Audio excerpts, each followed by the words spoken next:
Fala pessoalzinho, tudo tranquilo? Vamos para mais uma aula agora que eu deixei aqui gravada para vocês. Então eu vou pedir umas coisinhas para vocês. Ó. Se vocês curtirem a aula, não esquece de deixar uma curtida aí no vídeo. Se você ainda não for inscrito no canal, por favor se inscreve, que isso daí vai ser bastante importante para mim e para você. Se ativar as notificações, nota 10, melhor ainda. Se curtir muito o vídeo, posta, manda para os seus amigos, compartilha com seus amigos. E se você tiver alguma dúvida, alguma sugestão, por favor, joga aí nos comentários aí embaixo, que eu vou ter o maior prazer de responder para vocês e até gravar novos vídeos a respeito, beleza? Valeu, galera, bora pro vídeo. Então hoje a gente vai falar um pouco, pessoal, sobre logística na manutenção. A logística em si, ela tem, acho que todo mundo tem uma ideia meio vaga, não vou dizer vaga, mas uma ideia broad sense, assim, uma ideia genérica de que é logística, mas a gente tem uma definição aqui um pouquinho mais formal para nos auxiliar. Então a logística, ela é especificação, gerenciamento e operação de recursos humanos, físicos e financeiros durante a vida útil do produto ou tempo de serviço, se for algo que é um serviço e não um produto. Então o que isso quer dizer? Logística, todo mundo quando pensa em logística pensa em transporte de coisas, alocação de coisas, e é mais ou menos isso mesmo. A logística, ela, vamos dizer assim, é uma parte operacional que ocorre por trás da operação principal, né? Vamos pensar num time de Fórmula 1, por exemplo. O time de Fórmula 1 tem que ter uma baita de uma logística, porque as corridas elas são sempre em autódromos diferentes, em países diferentes, e em um período normal você tem um ciclo aí de acho que 2 semanas, 3 semanas entre uma corrida e outra, né? Então acho que 2 semanas, se eu não me engano, faz muito tempo que eu não acompanho também. E então você tem que ser capaz de conseguir transportar não só todo o material para outra localidade, como também as pessoas, como também recurso, né? E assim, as pessoas vão ficar em um determinado lugar que não pode ser o mesmo lugar do material, né? Obviamente as pessoas vão ficar em hotéis, coisas assim. O material vai ficar lá no autódromo, nos boxes ou nas carretas lá que suportam as coisas, mas também tem material de divulgação, tem outros eventos lá que os pilotos têm que cumprir além dos treinos, além do acerto dos carros e tudo mais. Então toda essa movimentação de pessoas e coisas e feita de uma forma sincronizada para que essas pessoas principalmente consigam atender a todas as atividades é que é a logística da coisa, entendeu? No caso de empresas que produzem coisas, a logística ela também serve, ela é uma atividade de suporte que serve para que a empresa consiga manter-se executando a sua atividade fim, que é produzir o produto lá e vender o produto. Tá? Então a logística ela vai entrar nessa questão de não só transportar as coisas, mas acho que de uma maneira mais abrangente, tornar as coisas disponíveis no tempo correto. Bom, aqui a gente vai falar de logística para manutenção. Então, na aula passada a gente já viu que existe um planejamento para as ações de manutenção e elas vão ocorrer segundo o planejamento. Ok. Só que essa ocorrência ela vai demandar que você tem, quando for acontecer a manutenção, você vai ter que ter lá as peças, você vai ter que ter as ferramentas, você vai ter que ter a infraestrutura disponível e o pessoal treinado também disponível, tudo disponível naquele momento, naquele local, para que possa ocorrer a manutenção, senão não vai acontecer, né? Então essa alocação de recursos de maneira síncrona ela é feita pela logística, é isso que a gente vai ver um pouquinho na aula de hoje. Logística em si é um mundo, pessoal. Logística Você pode ter diferentes tipos de logística para diferentes tipos de coisas, né? Você pode armazenar desde itens não perecíveis, sei lá, peças para motor, essas coisas, até itens perecíveis, que podem ser refrigerados ou não refrigerados. Eu posso estar fazendo logística, por exemplo, de um galpão que vai enviar alimento para o Pizza Hut fazer pizza. Então, negócio... Eu estou dando esse exemplo porque eu tenho um cunhado que trabalhou com isso há um tempo. Então, é uma logística complicada, né? Você tinha um galpão só e esse galpão ele distribuía para todos os Pizza Hut de uma região grande. Eu não sei se era estado de São Paulo ou se era uma parte do estado de São Paulo. E esse galpão ficava em Itupeva, que é uma cidade aqui perto de Jundiaí. Então, para vocês terem uma ideia do tamanho da logística, era um galpão alugado.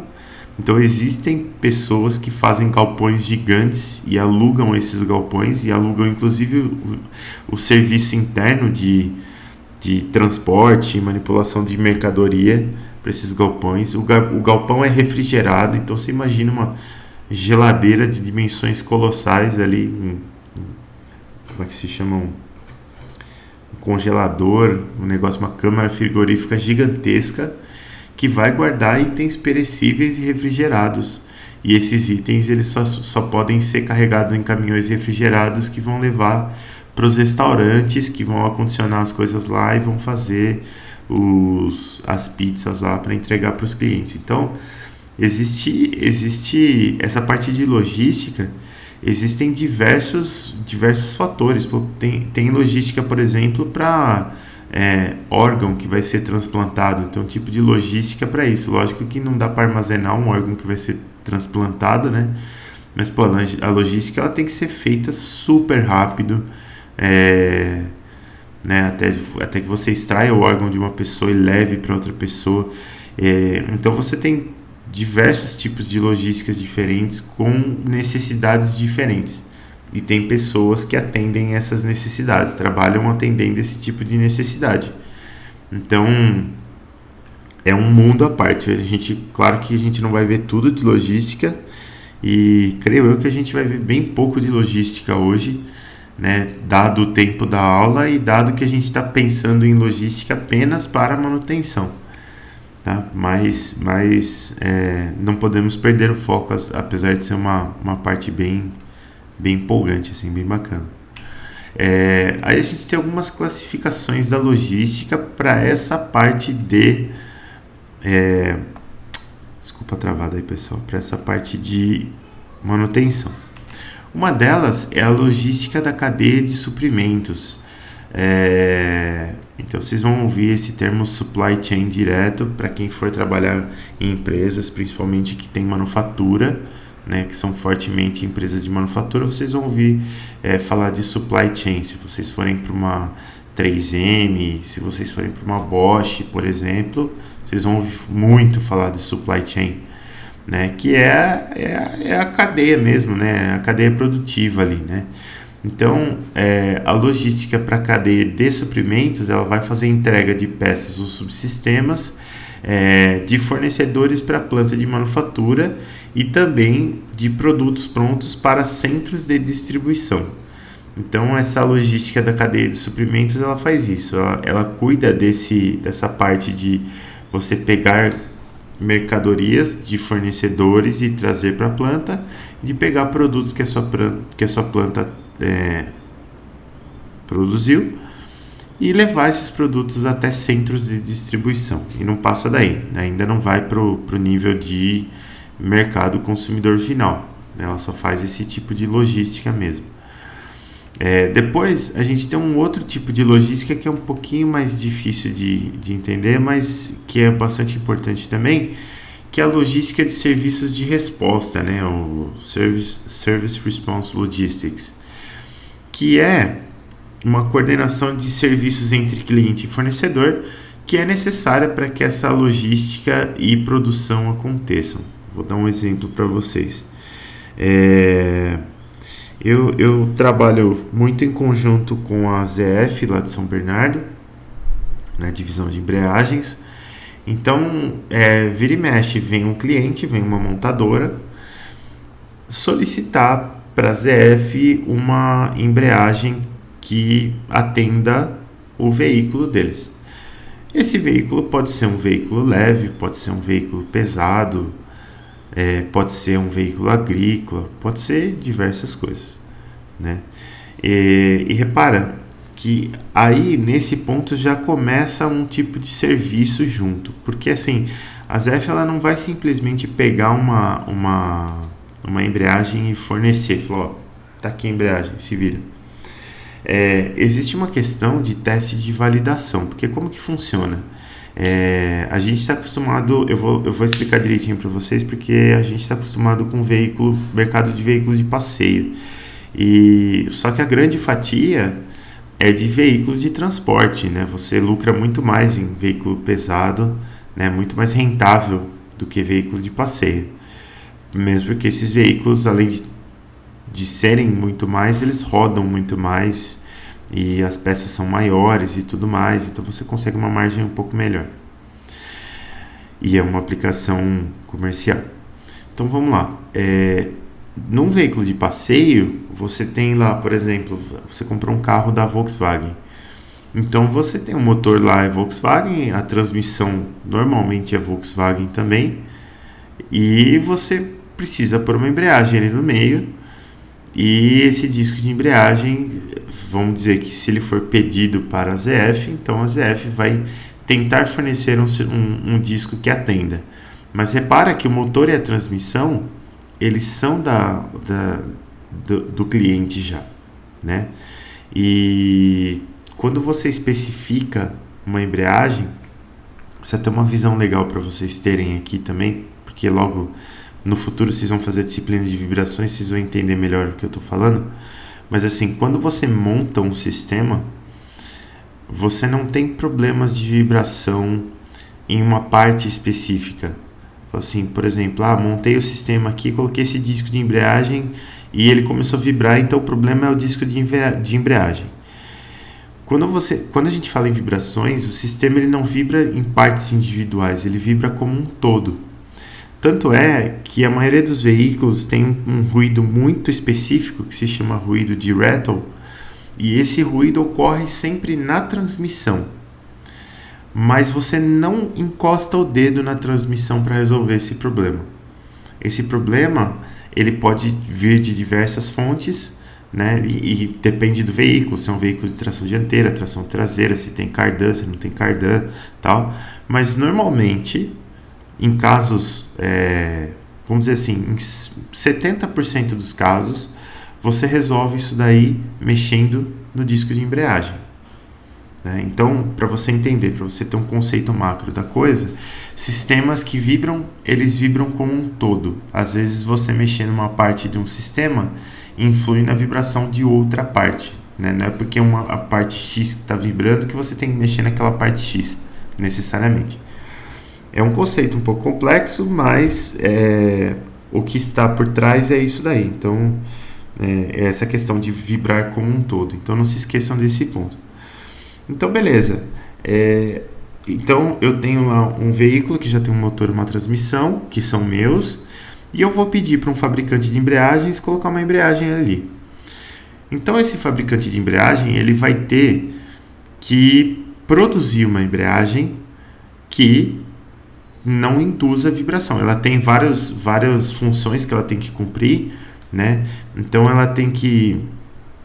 Basicamente, um disco de embreagem tem 4 funções, né? Que é transmitir torque, interromper o torque, modular o torque e filtrar vibrações, né? Então, você tem vários testes que você tem que fazer para ver se você está transmitindo direito, interrompendo direito, modulando direito. E a parte de vibrações é muito importante, porque um veículo que vibra, as pessoas, o consumidor final, entende que aquele veículo está quebrado, né? E se ele não está quebrado, ele pode vir a quebrar. Isso daí não é entendimento, isso daí é verdade. Vibração quebra coisas mesmo. Então, o veículo ele não pode vibrar. Existe uma tolerância ali com a quantidade de vibração aceitável, a quantidade de ruído aceitável, né? E o disco de embreagem tem que atender todos esses requisitos aí. Então, Quando é pedido um disco de embreagem para a ZF, que no caso é o fornecedor, ela vai começar um serviço de testes de disco, né? Ela, claro, não vai reinventar a roda toda vez, ela pega um disco lá que dentro do entendimento dela já é um disco que está dentro daquele espectro de aplicação, aplica o disco e testa. Pô, se já deu bom, beleza, porque aí já é um produto que está no seu magazine, você pode vender. Só, puta, precisa de ajustes aqui, vou precisar ajustar o nível de atrito interno, vou precisar ajustar a rigidez, pré-carga, tamanho de estágio de rigidez, não sei o que tal. Beleza, ajusta, vê o que dá para fazer, até você chegar num disco que atende os requisitos e apresenta para a montadora. Então isso daí em si já é um serviço de resposta, né? Isso em si, porque se esse serviço não ocorrer, não vai dar para produzir o veículo, né? Dificilmente, muito dificilmente você pega duas aplicações que o disco de embreagem é exatamente o mesmo, a menos que seja, por exemplo, vamos continuar no exemplo da Volkswagen lá. Vou pegar um Gol e vou pegar um Voyage, que é o Gol versão sedã. Os dois com o mesmo motor, mesma transmissão. Muda um pouquinho o peso do veículo só por causa que a carcaça é diferente. Provavelmente o mesmo disco atende. E eu falo provavelmente porque às vezes não atende, hein? Não para esse modelo específico, né? Desse modelo específico eu não sei nem se a Zé fornece, né? Só um exemplo mesmo. Mas às vezes não atende, às vezes já tem que mudar alguma coisa. Então, isso é um tipo de serviço de resposta. Existem vários tipos de serviço de resposta. Existe serviço de resposta, por exemplo, de garantia, né? Se houve um problema de garantia, assim, já aconteceu um negócio, a empresa já está fornecendo embreagem para a montadora, tal, houve um problema de garantia. Essa embreagem, ela vai entrar na montadora e ela vai voltar para o fornecedor avaliar, ver se teve realmente um problema com o produto, ou se foi um problema de mau uso, o que pode ser feito, se vai trocar peça, se não vai, quem que vai assumir a bucha da garantia, quem que é o responsável. Garantia é sempre briga, pessoal, é sempre complicado. Mas esses serviços são serviços de resposta, tá? Então, eles não têm a ver com o fornecimento direto dos produtos entre fornecedor e cliente, mas eles são serviços vitais para que esse fornecimento continue ocorrendo, tá? Então, esses são serviços de resposta. E aí depois a gente tem a logística de suporte ao produto, né? E é aqui dentro de logística de suporte ao produto que está a manutenção. Então isso daqui não é suporte ao produto final lá, não é suporte para o consumidor. A logística de suporte ao produto é uma logística que existe para que o produto continue a ser produzido. Então olha só, ela lida com aprovisionamento, compra, manipulação, transporte, distribuição e armazenamento de itens e infraestrutura necessários para manter a produção do item em questão durante o tempo devido. Tá? Então, por exemplo, eu tenho lá uma máquina de fazer molas, por exemplo. E essa máquina de fazer molas é importante para eu colocar essas molas no meu disco de embreagem, né? Então, a logística de suporte ao produto, ela deve incluir a manutenção dessa máquina de fazer mola. Porque se ela parar de fazer mola, automaticamente eu paro de fazer disco de embreagem para vender. E isso não pode acontecer. Se eu parar de fazer disco de embreagem, o meu cliente para de fazer carro, que também não pode acontecer. Então, você tem uma logística de suporte ao produto e nessa logística é que entra a manutenção.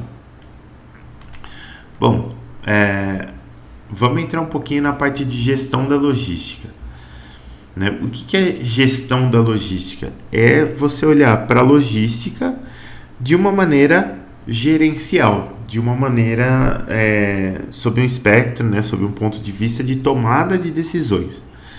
Então vamos lá. Quando eu falo em tomada de decisões, é sempre 3 níveis, né? O gerencial, o tático e o operacional. No nível gerencial, que é o estratégico lá, as decisões elas possuem efeito de longo prazo na empresa. Inclui decisões sobre número, local e capacidades de estoques e plantas de manufatura. Então, a gente está falando aqui de logística, e essa logística aqui que a gente tá focando é uma logística de manutenção. Então, se eu estou falando de logística de manutenção, eu tenho que pensar aqui, por exemplo, no nível estratégico, decisões a longo prazo. Beleza. Aonde que eu vou construir o meu estoque de peças para uma determinada parte da planta?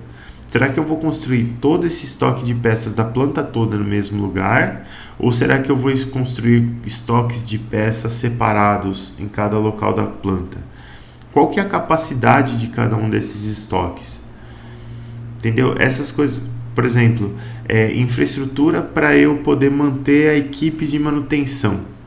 Se eu não tiver uma infraestrutura grande o suficiente e no futuro eu precisar de uma equipe de manutenção grande, ou eu estou roubado, ou eu vou ter que ampliar a minha estrutura de equipe de manutenção. Então eu tenho que pensar sempre assim no horizonte de longo prazo, de quando que eu vou precisar as coisas, o que eu vou precisar, como que vai ter que estar isso daí, sabe? Esse horizonte estratégico, ele tem muito a ver com o lugar onde você quer chegar. E no caso da manutenção, né, a manutenção ela tem que acompanhar a capacidade produtiva da empresa. Então, se você expandiu a sua planta, você tem que expandir também a sua capacidade de manutenção daquela planta. Se você não expandir isso, a planta vai quebrar, né? Alguma coisa na planta vai quebrar, você vai ter gargalo, você vai ter downtime, você vai ter um monte de coisa que você não queria. Então a manutenção ela tem que crescer junto, senão dá problema. E tudo isso vem do ponto de vista estratégico. Então estratégico é planejamento mesmo, planejamento a longo prazo. Depois eu tenho o nível tático. O que é o nível tático? O nível tático ele também é um nível estratégico, mas ele já é um tipo de estratégia mais voltada para a operação. Ele não é uma estratégia voltada para ampliação de infraestrutura, né, crescimento, organização, layout de planta, essas coisas. Isso é estratégico gerencial. O tático ele já parte de uma infraestrutura que está pronta, e dessa infraestrutura a partir dessa infraestrutura que você tem, você vai tomar decisões. Então elas são decisões que são atualizadas em horizontes de tempo intermediários, 3 meses a 1 ano. E aqui já temos exemplos legais, por exemplo, decisões de compra, inventário, que é o estoque, estratégias de transporte. Então o que vai acontecer aqui? Decisões de compra. Vamos pensar num caso bem simples. Eu sou um restaurante e no meu restaurante existe um consumo de arroz branco, beleza. Arroz é um item não perecível, se bem acondicionado, se bem armazenado. Aí beleza, deu uma reviravolta no mercado e o preço do arroz baixou bastante e tem perspectiva de subir nos próximos meses. O que eu posso fazer? Eu posso comprar bastante arroz agora, porque o preço está bom e eu consigo acondicionar esse arroz sem perder, sem estragar, né? Não adianta nada comprar um monte de arroz e não ter onde guardar, estragar, aí é pior, né? Mas assim, se você pode, então sempre acontece essas coisas. No ramo da construção civil agora está tendo 2 problemas muito sérios, né? Com essa parte de pandemia, dólar alto, porque o que acontece? Não sei se todo mundo é por dentro disso, mas é legal vocês ficarem por dentro. O que acontece quando o dólar sobe, quando o dólar está alto perante o real? Imagina que no mercado internacional você vende... Eu vou até dar o exemplo de um dos produtos que eu ia falar direto. Você vende aço, por exemplo. E a tonelada do aço você vende no mercado internacional, então você vende em dólares, né? Vamos dar um exemplo bem esdrúxulo aqui, porque eu não faço a mínima ideia de quanto custa uma tonelada de aço. Mas vamos dizer que ela esteja $100. Então, se o dólar tiver a R$4, se você vender uma tonelada de aço para o exterior, você vai vendê-la a R$400. Da noite para o dia veio pandemia, veio escândalo no judiciário, veio dólar na cueca, veio caramba. E a credibilidade do Brasil caiu perante o mercado internacional E o dólar subiu, o dólar tá 6 e cacetada. Então, da noite pro dia, você vai continuar vendendo a sua tonelada de aço a $100, mas essa tonelada de aço que custava, ou que valia R$ 400, passou a valer R$ 600. Então, para quem exporta a mercadoria, começa a compensar muito mais exportar do que manter essa mercadoria no mercado nacional. Porque se você exporta, você ganha mais diretamente, você consegue vender mais caro e ponto final. Né? Quem está pagando lá do outro lado continua pagando a mesma quantia e quem está recebendo do lado de cá, entre aspas, recebe mais. Aí beleza. Então vai começar a ter uma venda muito grande de produtos para o exterior. Né? Vai ter um incentivo de venda de produtos para o exterior pelo próprio mercado. Então começa a faltar produto aqui dentro, começa a faltar aço aqui dentro. Começa a faltar aço aqui dentro, o valor do aço vai subir, o preço do aço vai subir. E eu sou uma empresa que precisa de aço, por exemplo. Então o que eu vou fazer? Eu vou aproveitar os períodos onde o aço está com preço mais baixo e nesses períodos eu vou comprar mais aço. Né? Vou fazer um estoque lá de aço. E nos períodos em que o aço estiver com valor mais alto, eu tento comprar o mínimo possível para manter a minha produção e vou consumindo do meu estoque, esperando que esse preço volte a baixar para eu comprar lá na frente. Então isso é um tipo de decisão tático, né? Porque ele tem a ver com operação. E essa de compra, ela até tem a ver com um horizonte maior, né? Mas você pode dar uma olhada também em horizontes um pouco menores. Por exemplo, você vai fazer transporte de alguma mercadoria para Goiás, por exemplo. Goiás acontece muito, que eu vou falar agora. Dependendo da época, você vai transportar de caminhão e dependendo da época tá tendo colheita de cana, né? Naquele caminho ali do Triângulo Mineiro, ali Uberaba, Uberlândia e tal. Ali para cima tá tendo colheita de cana. Então é muito difícil o tráfego naquelas estradas. Então você pode escolher rotear os seus caminhões, fazerem com que eles façam outra rota para evitar estrada esburacada, risco de acidente e tudo mais. Você manda os seus caminhões por outro caminho e quando não for isso, colheita de cana, você pode mandar os caminhões pela rodovia central lá, que eu não me lembro o nome. Não sei se Fernão Dias, não faço a mínima ideia. Mas que é uma rodovia mais direta para o caminho e que, fora de época de colheita de cana, o tráfego é melhor, o asfalto já está consertado, então não tem muito problema. Então essas são decisões todas de nível tático. Depois você tem decisões de nível operacional. O operacional é nível diário, né? Então aqui eu falei das estratégias de transporte aqui, em mudança de rota a longo prazo, né? Tais meses do ano você vai usar essa rota, outros meses você vai usar essa rota. No operacional, por exemplo, que são decisões diárias, você tem agendamento, você tem decisão de rotas de caminhões, medições de desempenho e tal. A decisão de rotas aqui é o seguinte: aconteceu um acidente na Dutra, desvia da Dutra, vai por outra rodovia. Isso é operacional, entendeu? Ou você vai colocar lá, seu caminhoneiro tem que obedecer o Waze. Sei lá se ele vai obedecer. Não sei como é que mede isso também. Mas você pode colocar essa diretiva lá. Né? Isso daí são coisas todas operacionais. Medições de desempenho. Isso daqui é importantíssimo, pessoal. Porque medição de desempenho é aquele tipo de informação que o pessoal normalmente não presta muita atenção, né? Fala, medição de desempenho, agora eu tenho que colocar aqui se foi tudo bem, se não foi tudo bem, se a entrega foi legal, aqueles dados, aquelas pesquisas, né? Ou colocar, quanto tempo você demorou para fazer a entrega? Tanto. Quanto tempo demorou para fazer a manutenção? Tanto. É aquele tipo de dado que o pessoal fala assim, o serviço está feito, isso daqui, qualquer coisa que eu responder vale. Mas, na verdade, não, né? Na verdade, esse tipo de informação também é importante, Porque nas próximas vezes que você for fazer a manutenção, você vai precisar de uma estatística, e a estatística vem daí. Então é muito importante que diariamente você faça essa coleta de dados. E essa coleta de dados, uma das coisas que se faz com essa coleta de dados é justamente essa medição de desempenho, para você saber se tem áreas da sua empresa que estão sobrecarregadas ou se tem áreas que estão ineficientes, para você poder utilizar o seu recurso da melhor forma.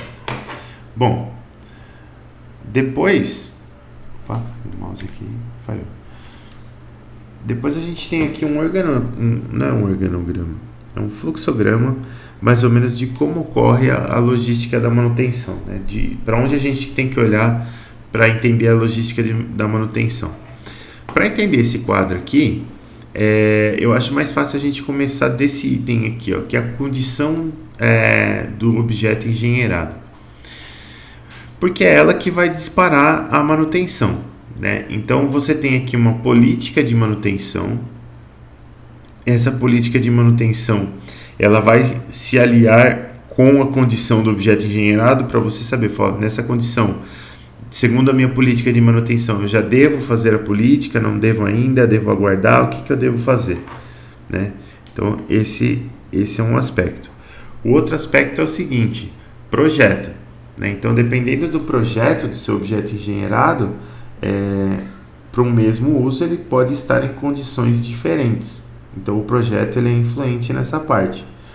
Outra coisa que é influente é o modo de uso do seu objeto. Ele pode ser um modo de uso mais tranquilo, mais intenso.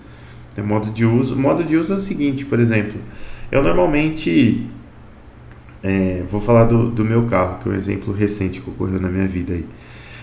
Eu normalmente, para fazer a manutenção do carro, você tem que fazer ela a cada 10 mil quilômetros ou um ano. Nunca tinha acontecido comigo de ficar um ano e não ter rodado os 10 mil quilômetros, né? Eu sempre faço essa manutenção com 6, 7 meses, 8 meses, é o quanto que eu rodo, né? E dessa vez aconteceu, por causa de pandemia e tudo mais, que a gente sai bem menos. Eu, por exemplo, faz 6 meses que eu não vou para a PUC, né? Não apareço lá em Campinas.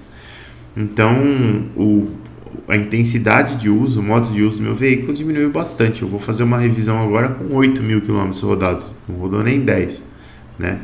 Então isso é uma coisa, e a intensidade e o modo de uso, elas vão influir, claro, na condição do seu objeto engenheirado. E o que influi na intensidade e no modo de uso são os requerimentos de desempenho, né? Então, uma coisa é usando o exemplo do veículo, uma coisa é eu comprar um veículo para rodar 10 mil quilômetros por ano. Outra coisa é eu comprar um veículo para rodar 300 mil quilômetros por ano. É um uso muito mais severo, muito mais agressivo, e com certeza eu vou ter que ter muito mais manutenções, né? Então, tudo isso daqui vai influir na condição do objeto engenheirado, e a política de manutenção junto com a condição do objeto engenheirado vai me dar uma demanda pela manutenção. Então, a partir do momento que aparece essa demanda aqui está vindo também dos requisitos de desempenho, no seguinte sentido: às vezes você quer que a coisa se mantenha funcionando e sem falhas. Então, se você quer que elas funcionem sem falhas, você vai ter que fazer uma manutenção preventiva aqui. E por isso que esse ponto aqui também demanda a logística da manutenção, né, de alguma forma. Então, mas basicamente da condição do objeto engenheirado aqui é que você vai ter a demanda por manutenção, e a demanda por manutenção ela vai ter a ver com a minha logística de manutenção. A logística de manutenção ela tem que cuidar de 3 coisas. Ela tem que cuidar das instalações para que eu faça a manutenção, dos recursos humanos e do estoque para que eu faça essa manutenção. Então, a gente vai olhar para cada uma dessas coisas agora. As instalações, elas compreendem oficinas, depósitos e locais de armazenamento de peças e peças para manutenção. Tem algumas coisas que são mais específicas e outras menos, né? Toda vez que a gente pensa em manutenção, a gente pensa em alguém indo até a máquina, né? Mas às vezes não dá para alguém ir até a máquina para fazer a manutenção. Às vezes a máquina tem que ir até o lugar. Por exemplo, uma turbina de avião. Uma turbina de avião, quando ela vai sofrer manutenção, ela é removida da aeronave e ela é colocada numa bancada de testes. Então, o técnico lá que faz a manutenção, ele faz toda uma inspeção muito detalhada, né, porque ele tem que procurar trincas, falhas e tudo mais, e vai fazer a manutenção devida naquela turbina de avião. E alguns testes de baixa intensidade ele consegue rodar também naquela bancada, né? Então ele tem que ter a bancada para poder rodar esses testes. A bancada ela faz parte das instalações para manutenção. Tem as oficinas também, que é o local onde as pessoas vão consertar as coisas se elas não tiverem que ir até a máquina. E eu tenho que ter armazenamento de materiais e peças para poder fazer a manutenção. Com relação às instalações, eu tenho que pensar primeiro na localização, né? Porque dependendo da sua planta ou do seu negócio, elas pode ser mais conveniente que as instalações sejam concentradas, né? Ou pode ser mais interessante que elas sejam distribuídas geograficamente para que ela esteja estrategicamente mais próxima dos clientes. Clientes aqui no caso não é cliente final, mas é o cliente que demanda a operação de manutenção. Então, se você tem alguém que está oferecendo um serviço, que é o serviço de manutenção, você tem um cliente que está demandando esse serviço. Bom, você tem que pensar também nas ferramentas e equipamentos. E essas ferramentas e equipamentos, lembra que eles não são necessariamente móveis, né? Tem a bancada lá, por exemplo, de testes de turbina, que ela é uma bancada fixa. Não é uma bancada que você leva por aí. E esses equipamentos, sendo eles fixos ou móveis, você também tem que saber se você quer que eles estejam armazenados de maneira centralizada ou de maneira distribuída. E tudo vai depender, de novo, da natureza do seu negócio para você decidir como que isso vai acontecer.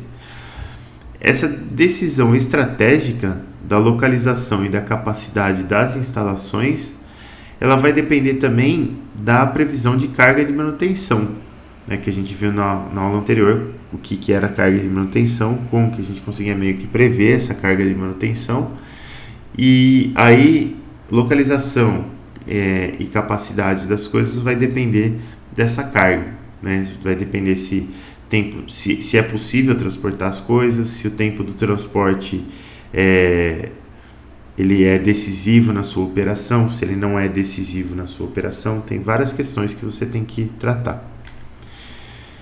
Com relação a recursos humanos, que é o pessoal qualificado para fazer a sua manutenção. As questões referentes a essa alocação e gerenciamento dos recursos humanos a gente também já viu na aula passada, né, porque a gente focou, eu falei para vocês que a gente ia focar na aula passada em recursos humanos, que foi a aula de planejamento da manutenção. Mas só lembrando aqui, a equipe ela tem que possuir um bom conjunto de habilidades que vai possibilitar a execução dos serviços da carga de manutenção e, ao mesmo tempo, esse conjunto de habilidades, a distribuição de habilidades ali entre os membros da sua equipe, ela tem que propiciar uma distribuição justa das tarefas, sem que haja sobrecarga de alguns membros ou ineficiência de outros. E aqui eu ponho destaque na palavra justa. Tá? Porque às vezes a gente fica procurando uma distribuição que seja igual, e às vezes a distribuição igual não é uma distribuição justa. Você tem que entender isso. Porque o que acontece?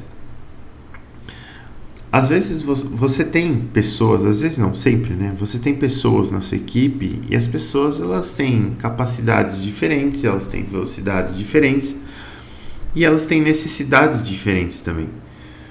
Então, às vezes, tem alguém lá que, já é vamos dizer que já é uma pessoa que é mais velha de casa, né? Uma pessoa muito experiente, mas que já não tem o mesmo ritmo, tudo mais. Então, você não pode colocar essa pessoa para trabalhar um turno de 12 horas fazendo manutenção, Tá? Porque essa pessoa não vai aguentar, ele vai ficar muito cansado, provavelmente é uma pessoa que tem família, que tem horário para chegar, né? Se dirige, é uma pessoa que, pô, já é complicado ficar dirigindo de noite, de madrugada e tal. Então, essa pessoa realmente não teria capacidade. Mas se você pegar um cara de, pô, 18, 20 anos, está começando na manutenção, está com gás todo, né?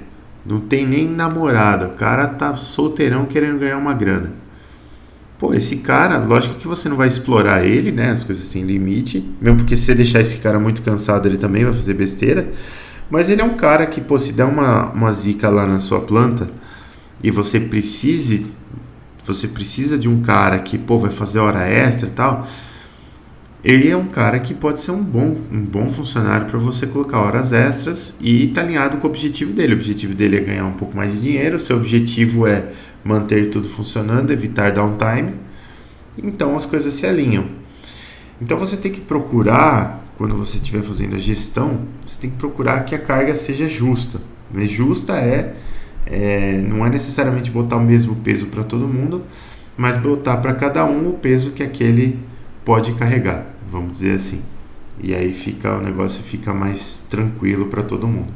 A lógica é que tem um fator ser humano aí no meio do caminho. O ser humano é extremamente complicado, né? Então, já dizia meu avô, cada cabeça uma sentença, né? Então, as pessoas sempre pensam de formas diferentes e o que é justo depende de um ou depende de outro. E às vezes, na maioria das vezes inclusive, nem sempre dá para agradar todo mundo, né? Às vezes um vai sair mais felizinho, outro vai sair mais tristinho, e aí você tenta compensar isso daí de outras formas, ou pelo menos tornar o processo, falar, pô, dessa vez aqui pesou mais pro lado de um, da outra vez vai ter que pesar mais pro lado de outro, para o negócio ficar mais ou menos justo, entendeu? E sempre imparcial, porque senão dá problema mesmo, tá? Tem o fator psicológico, né, que dá problema, o fator pessoal mesmo, de personalidade, e tem também o fator cansaço, né, que é crítico, né? O cansaço às vezes faz a pessoa não pensar direito, não usar os mecanismos de segurança direito, ignorar coisas que podem ser importantes ali, e aí pode ocorrer uma falha de segurança e pode se perder vidas. Então é complicado. Muito mais complicado do que perder dinheiro, inclusive. Bom, falando de estoques, então a gente já falou de recursos humanos e de instalações. Agora vamos falar de estoques um pouquinho. Os estoques, eles vão ser necessários. Na verdade, um bom estoque é muito bom. Um estoque bem gerenciado é excelente. Ele te evita um monte de problema. Mas ele precisa ser bem gerenciado, porque estoque, além de ser algo que é difícil de controlar, ele é algo que é polêmico. Normalmente é polêmico. Tá? Então os estoques, eles são necessários para que no ato da manutenção, aqui estoque para manutenção, tá? Para que no ato da manutenção estejam disponíveis peças e itens de consumo aqui foi o corretor, itens de consumo imediato, não imediatamente, imediato, isso, itens de consumo imediato, evitando downtime por questões burocráticas, tá? Então, primeiro vamos falar um pouquinho o que é peça e o que é item de consumo imediato. Acho que tudo bem, as pessoas têm uma distinção, mas, por exemplo, o que é uma peça? Peça é um item que pode ser substituído no objeto engenheirado. Item de consumo, aqui eu já coloquei até exemplos, né? Então você tem óleo, graxa, fios e outros materiais que se utilizam durante manutenções, mas que não são peças. Depende muito. Tem algumas coisas que ficam no limbo aí, para você definir se uma peça ou se não é uma peça. Por exemplo, parafuso. Parafuso é uma peça ou não é uma peça? Depende muito, né? Se for um parafuso específico, de uma medida específica, que só vai naquela parte daquela máquina, eu entendo o parafuso como uma peça. Mas se ele é um parafuso que tem 300 parafusos igual naquela máquina, E normalmente, quando você está fazendo a montagem e desmontagem, pode acontecer de um espanar, de você perder alguma coisa assim. E aí eu já entendo esse parafuso como um item de consumo, porque você tem que ter um monte de parafusinho desse lá para você poder trocar, né? Então depende muito, tá? Mas peça normalmente é algo que tem uma complexidade um pouco maior e que você realmente substitui. E item de consumo é algo que tem uma complexidade um pouco menor e que você às vezes nem sempre você pode até substituir, mas nem sempre em unidades inteiras, né? Por exemplo, óleo, você vai usar um pouco de óleo lá, você não vai colocar necessariamente uma garrafa de óleo certinho. Graxa é de pinceladinha, né? Graxa nunca é. Fios também, fiação, a gente usa fio, não vai colocar um rolo de 100 metros de fio na máquina lá para substituir, você vai cortar um pedaço do fio. Então tem essas coisas. Mas tanto peças quanto itens de consumo são coisas que você tem que ter no seu estoque para você poder fazer a manutenção. E você tem que ter na hora da manutenção, você não pode ter a necessidade da manutenção e então pensar em comprar esses itens, né? Por outro lado, os estoques eles têm que ser enxutos, né? Porque se você tiver um estoque muito grande, você tem um capital da empresa que está engessado no estoque. E isso é uma jogada contábil que pode acabar ferrando empresas, né? Por exemplo, eu conheço algumas empresas, tipo, a gente no Brasil, naquele período de 2006 a 2009, a gente passou por uma era muito boa, né? Quer dizer, tava todo mundo, a economia estava indo bem, as pessoas estavam ganhando dinheiro, tava tudo legal. E as empresas estavam faturando assim, ano a ano, faturando mais e mais, a economia estava bem aquecida. Então, o que se fazia? Por exemplo, uma empresa, o faturamento da empresa esse ano aqui foi 30 milhões. Aliás, ano passado foi 30 milhões. Ganhamos um prêmio, porque o faturamento foi muito bom, não sei o quê. Ano que vem, né, terminou, ano passado foi 30 milhões. Esse ano aqui foi 40. Estamos em novembro agora, fazendo o fechamento do ano, foi 40 milhões. Cara, foi melhor do que o ano passado. Aí o que o pessoal faz? Observe a jogada. Em vez de apresentar 40, apresenta 32. Só, pô, mas e aí, né? E os outros 8, você vai roubar? O que você vai fazer? Não, ninguém vai roubar. Só que as pessoas pegam esse dinheiro e ingessam ele. Então você coloca ele como estoque, como aprovisionamento. Então ele não entra em resultado porque ele foi utilizado de alguma forma. Uma das formas é você colocar ele como verba para você comprar estoque.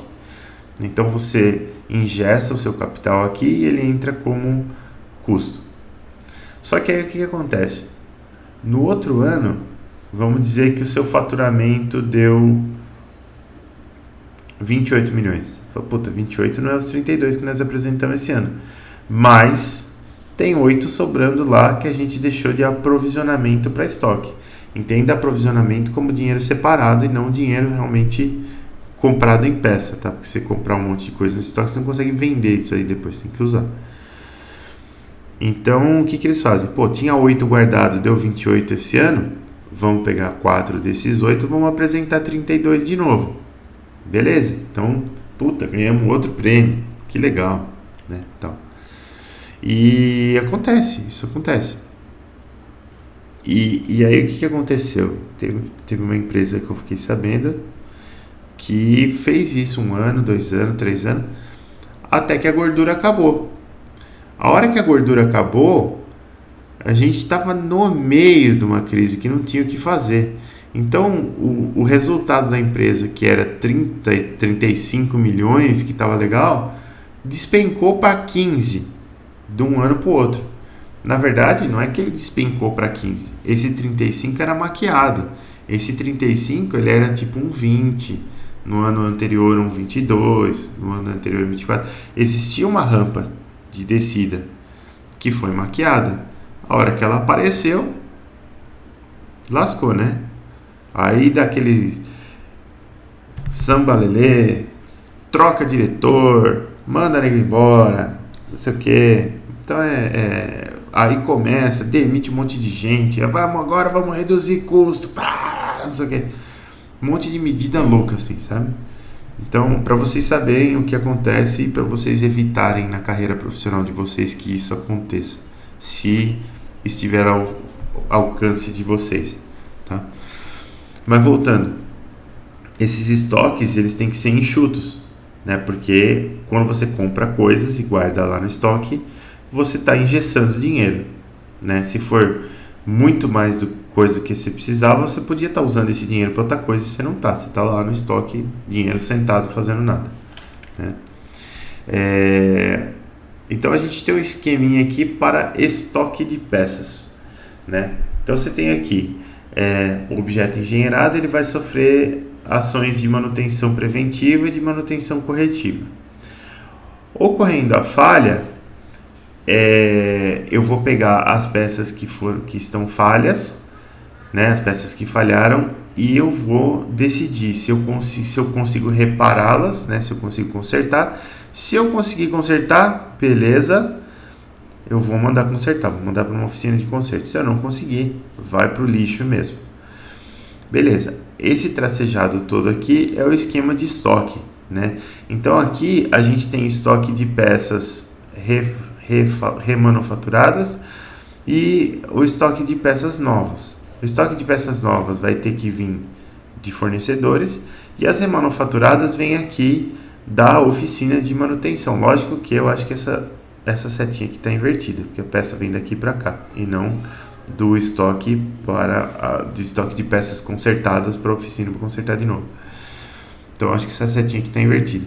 Mas enfim, e esse estoque de peças reparadas, ele vai fornecer peças para as ações de manutenção corretiva, né? E o estoque de peças novas vai fornecer peças para as ações de manutenção corretiva e as ações de manutenção preventiva, tá? Beleza.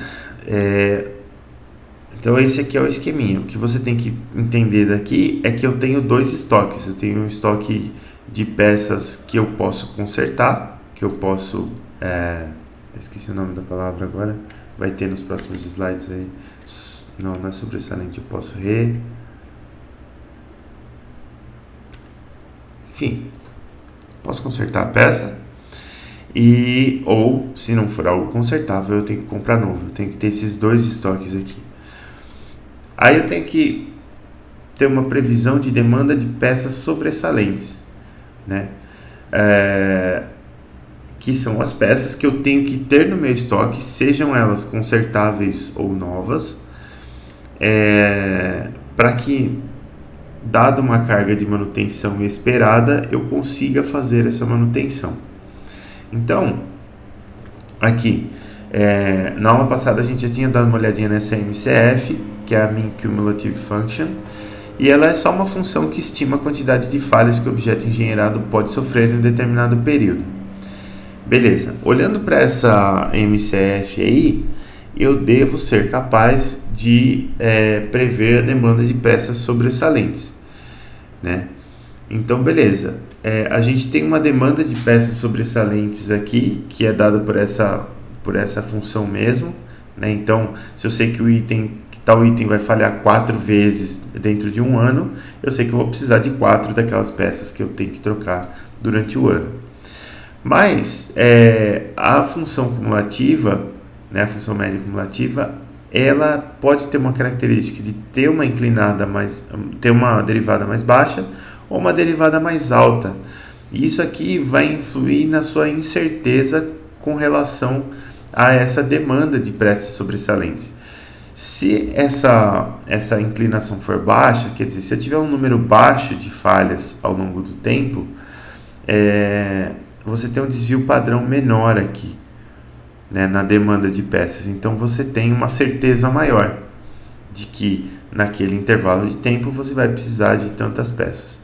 Se você tem uma MCF com inclinação mais alta, né, quer dizer, se você tem uma taxa maior de falhas por quantidade de tempo, aí a sua distribuição já é maior, o que quer dizer que você tem uma incerteza maior na hora de você fazer a previsão da demanda das peças sobressalentes. Tá? Então você sabe que, vamos dizer, vamos dizer que eu tenho uma rede elétrica horrível e todo mês queima lâmpada em casa, queima 12 lâmpadas por ano em casa, então essa MCF aqui ela tem uma inclinação mais alta, mas esse 12 pode ter um erro, pode quebrar 10 a 14 lâmpadas, então eu tenho uma distribuição maior aqui. Agora, se queima 2 lâmpadas por ano, o meu erro consequentemente é bem menor, então a minha distribuição é bem menor também. Aí eu consigo ter uma certeza maior, que se é uma ou duas, vai ser uma ou duas, no máximo 3 no ano, não vai ser mais do que isso. Depois, estoque de itens novos. Vamos falar um pouquinho de estoque de itens novos. Você pode ter estoques de itens novos ou recondicionados, essa é a palavra que eu estava tentando lembrar aquela hora. E o estoque de itens novos, ele possui problema de reabastecimento, e esse problema de reabastecimento, ele pode ser dividido em 2 subproblemas, que são, primeiro, quanto que eu compro para repor estoque, para ter lá meu estoque, e segundo, quando que eu compro, né? Então, quer dizer, além da quantidade, qual a frequência de compras que eu devo fazer para manter esse estoque no nível que me atende.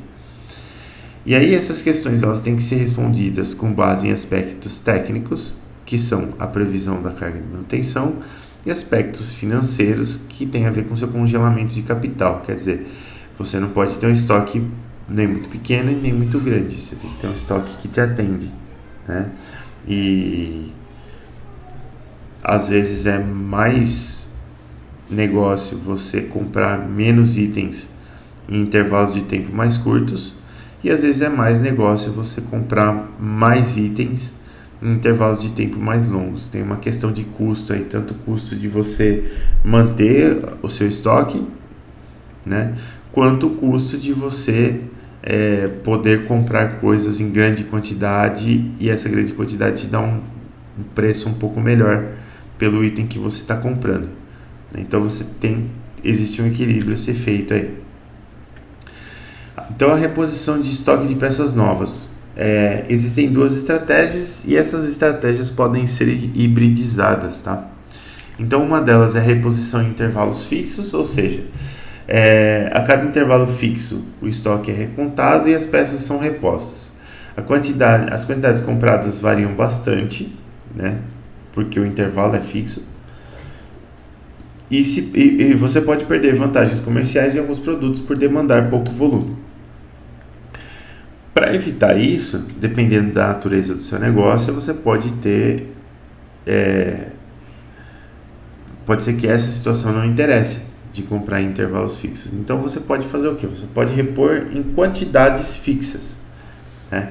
E nessa estratégia, tem até uma vantagem aqui de você repor em quantidades fixas, que se a sua produção aumentar, você vai repor mais frequentemente, só isso, né? Se ela diminuir, você vai repor menos frequentemente, você não precisa ficar mexendo muito no tamanho do estoque. Se você for repor em intervalo fixo, você precisa mexer no tamanho do estoque, né? E reposição em quantidades fixas. Nessa estratégia, define-se um limite mínimo de estoque que dispara um gatilho de compra, e sempre se compra a mesma quantidade, mas em intervalos de tempo diferentes. E depende de um bom controle de estoque, porque se você demorar para perceber que você chegou no nível mínimo, aí você compra, também vai demorar mais um tempo para chegar, até chegar você ficou sem, e aí deu zica. Então o seu controle de estoque tem que ser muito bom. E aí aqui a gente tem 2 exemplos, né?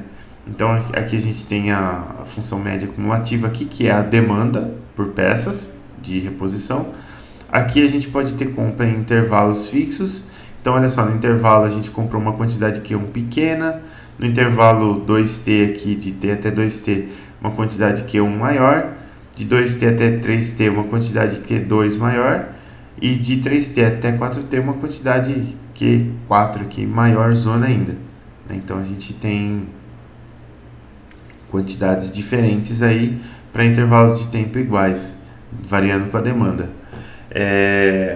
você pode escolher comprar sempre as quantidades iguais e definir o seu estoque mínimo lá para dar o trigger para comprar. Então, olha só, aqui eu tive um intervalo de tempo T1 bem grandão, comprei uma quantidade Q, depois no intervalo de tempo T2 menor, já comprei outra quantidade Q, depois um T3 menor Q, depois um T4 menor ainda Q. É lógico que isso aqui tem um limite, eu não consigo fazer compra de mercadoria diariamente na mesma empresa, porque senão vai todo mundo ficar louco. Então, vai ter uma hora que você vai precisar aumentar a capacidade do estoque para não ter que ficar comprando a cada 15 minutos a mesma quantidade lá na outra empresa, se a sua demanda aumentar muito. Mas essas coisas não variam tão rápido assim, a gente consegue prever. Aí a gente pode falar um pouco de reposição de estoque. Não, também peças novas ainda. Uma terceira estratégia que é possível é o reabastecimento conjunto. Esse reabastecimento conjunto é uma tradução minha, tá? O termo em inglês é Joint Replenishment. E esse termo aí, o que é o Joint Replenishment? É só você pegar itens que têm demanda menor e itens que têm demanda maior e você sincronizar as compras. Não necessariamente toda compra você vai comprar a mesma coisa, mas você vai ter compras cíclicas ali para abastecer seu estoque. Então, olha só, no primeiro momento você compra os 3 itens, né? Então você tem um item quadradinho aqui que a demanda é baixa, um círculo que a demanda é média e um triângulo que a demanda é alta. Então o triângulo você vai comprar toda vez, o círculo você vai comprar a cada 2 compras, aqui está um intervalo de tempo constante, e o quadradinho você vai comprar a cada 3. Então você faz uma, entre aspas, uma sincronização aí, para que você tenha compras em intervalos de tempo iguais, mas compras que não sejam iguais toda vez, mas sejam cíclicas. Isso já ajuda a organizar bem as coisas aí, para você poder atender a sua demanda. Na decisão de compra, porque são peças novas, então a gente vai ter que comprar as peças. O que você tem que levar em consideração? Tem várias coisas. Primeiro, o custo da compra. E o custo da compra tem a ver com aquelas coisas, né? Se você comprar de uma quantidade muito pequena, o seu custo por item pode ser mais alto. E se você comprar uma quantidade grande, o custo por item pode ser mais baixo. Então, se você olhar só para o custo da compra, compensa você comprar quantidades maiores. Porém, se você olhar para o seu custo de estoque, você tem um custo, inclusive, que é o custo de armazenamento, né? Por quê? Porque não é só você pôr a coisa no estoque e o estoque vai ficar lá parado e não vai acontecer nada. Quando você guarda um item, primeiro, você está congelando o capital, né? O capital está lá parado e esse capital desvaloriza, dinheiro parado desvaloriza. Segundo, você tem infraestrutura que você tem que manter, então você tem lá um estoque, você tem que limpar o estoque, você tem que ter energia elétrica nesse estoque, você tem que ter equipamento de segurança, você tem que fazer uma dedetização, desratização, para garantir as condições mínimas de higiene e segurança lá para o seu funcionário. Você pode estar trabalhando num estoque que não é seu, que é alugado.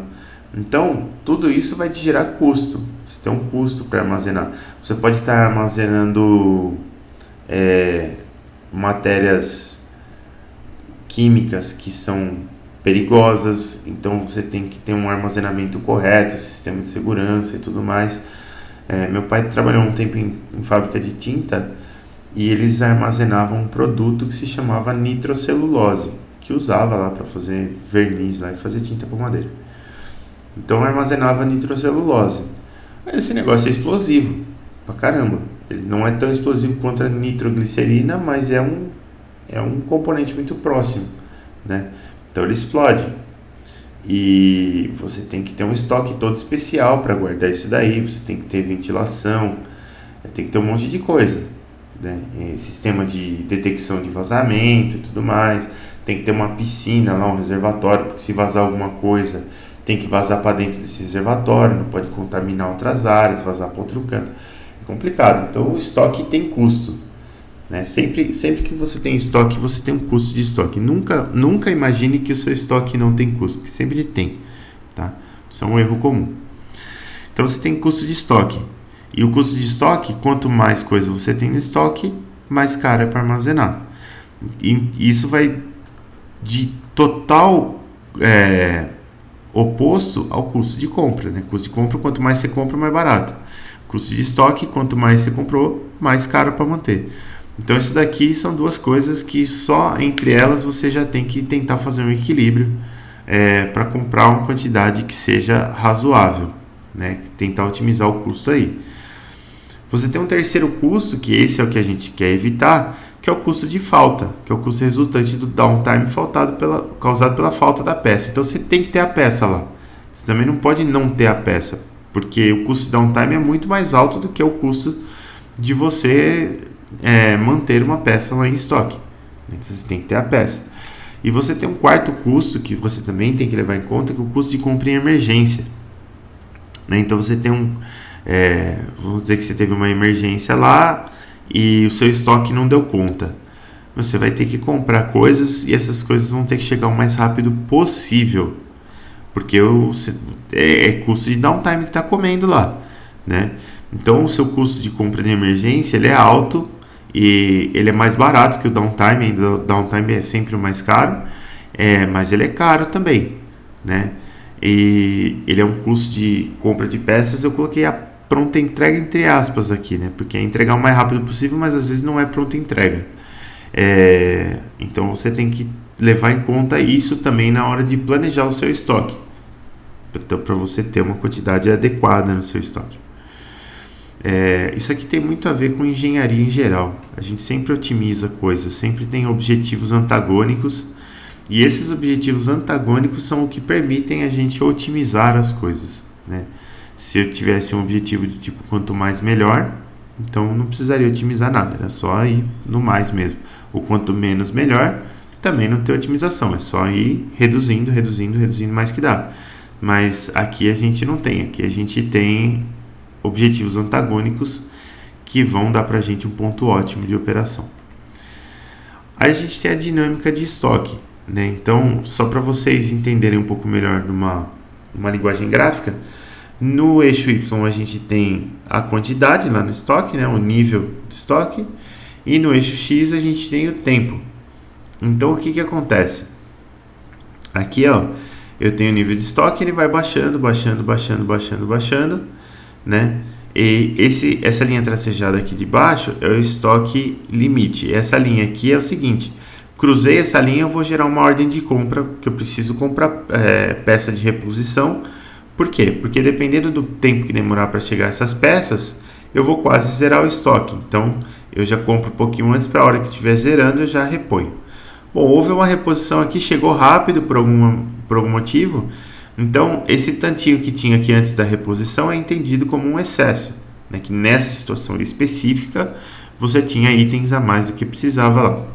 Beleza, repôs, chegou aqui, vai começar a demandar peça, vai cair de novo. Chegamos no nosso estoque limite. O que aconteceu? Pode ter acontecido duas coisas aqui. Ou você teve uma demanda muito alta, né? E o negócio caiu muito rápido, e você até fez a ordem de compra aqui, mas sua demanda não deu tempo de chegar. Ou você teve um atraso no seu fornecedor, né? O seu fornecedor aqui, ele estava enrolado, não conseguiu entregar, zerou o estoque. Esse back orders que teve aqui, o que acontece?